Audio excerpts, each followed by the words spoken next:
আওয়ামী লীগের ছেলেরা হেরা আওয়ামী লীগের ছেলেরা গুলি করছে পিঠে করছে না পিঠে করে বুকে লাগছে হাসপাতাল আছে ঢাকাতে ঢাকা মেডিকেল আছে ঢাকা মেডিকেল অবস্থা কেমন অপারেশন হইছে গুলি বাইক অপারেশন করেছে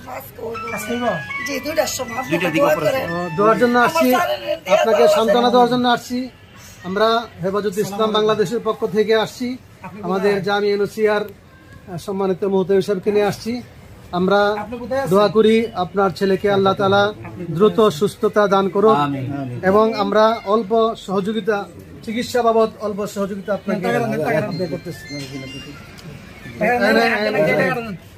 এটা শরীর থাকুন অনেক টাকা তো লাগবে আল্লাহ সুস্থ করে দিবে আমরা উলামায়ে কেরামদেরকে নিয়ে ছাত্রদেরকে নিয়ে দোয়া করব আল্লাহ তাআলা তাকে এবং সমস্ত আহতদেরকে সুস্থ করে দেব।